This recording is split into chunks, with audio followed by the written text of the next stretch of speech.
These are all the bookish and non-bookish things I had to do this week that don't include writing. And I want to talk about this last one. A few weeks ago, my son was in the emergency room for what was suspected appendicitis. While we were there, we found out his pediatrician left town. It had been months since his comprehensive and nobody warned us. Now, that doesn't mean he hasn't been to the doctor. It's just that that specific clinic makes it very hard to get an appointment. His follow-up for that ER visit was more than a month out. They just make it that hard to get an appointment. I know what you're thinking. He probably had a new doctor at this clinic and that's why it took so long. No, they just take that long. His doctor would have taken that long. So we switched to a different doctor and that doctor found something irregular about his heartbeats. Now, if you followed my journey for the last 2 years, you know that I found out I have a heart condition. I have sinus tachycardia. It's very manageable with medicine, and I have a specialist. There was also a scare with my daughter. So if this sounds familiar, it's because my other child was being checked for a heart condition, brought her to a pediatric specialist in San Antonio. He thinks she's okay.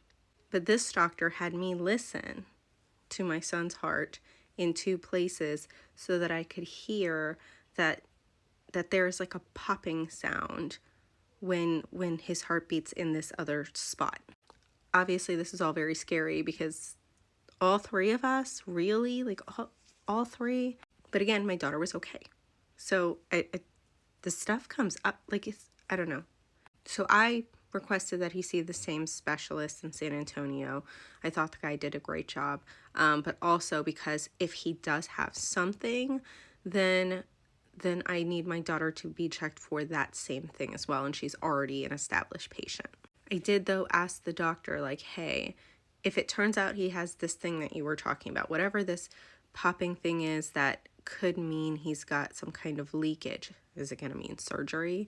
Is it going to mean medicine? And he said no to both of those things. It would just be something we know about, and it wouldn't even prevent him from playing sports. And so that all sounds good to me, and I'm just hoping it's that, but then I don't understand, like, what the problem is. Like, what's the fine print of it all? You know what I'm saying?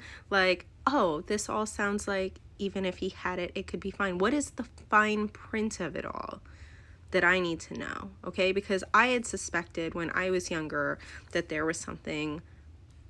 My heart would hurt so bad when I would exercise. Like, it, I was on the swim team and it would hurt so bad, and it was really hard for people to track my heart rate because it would blast up so high. I lived, right? Nothing happened, but could something have happened? Like, do you know what I mean? What's the fine print?